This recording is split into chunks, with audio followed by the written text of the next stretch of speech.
Okay, let's be real. We're all looking for a way out of something. A toxic relationship, a job that is not going well, or even the daily grind that feels like a never-ending loop. And honestly, some of us are looking for a way of trying to get out of our own way or our own heads. But here's the thing. When we're in a hurry to escape uncomfortable stuff, it's so tempting to gravitate towards the nearest door. And often that ends up being the wrong door. Or worse, it's the choice that makes the journey even longer. Ever ask yourself why I keep gravitating towards that door? You know, the one that leads nowhere good? Here's what survival experts say. When people get lost in the woods, they often make it worse by choosing the wrong path.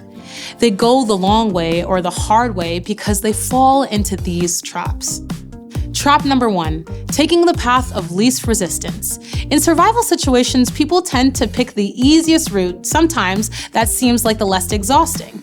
But ironically, it often leads us deeper into the forest. In life, it's tempting to avoid challenges that make us uncomfortable. But comfort doesn't get us anywhere. Growth does. And oftentimes, growth is a bit uncomfortable. So next time you're thinking about that easy way out, maybe stop and ask yourself, will I look back and be proud of this decision? A little pause can lead you to making the right choice, not necessarily the easiest choice. Trap number 2, ignoring the map. Some lost hikers have actually had a map with them, and they've gotten lost because they've trusted their own instinct over the guidance right in front of them. When we're looking for a way out, sometimes the easiest thing is to trust ourselves, to trust our gut.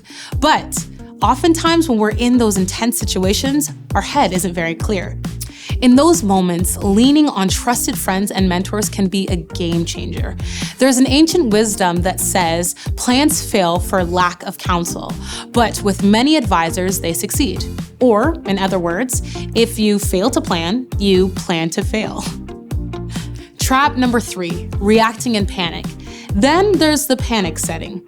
Sometimes when people get lost, especially at night, they start running, thinking that speed is gonna help them escape, but they only end up more disoriented.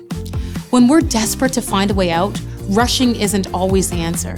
Instead, it's about slowing down, taking a breath, and checking in with the wise voices in our lives. Just like school, when we were kids, we learned, when we were in a fire or around a fire, you stop, drop, and roll. Think about that next time you're making a decision to walk into a door. Stop, pause, and reflect. After all, the fastest or easiest way isn't always the best way.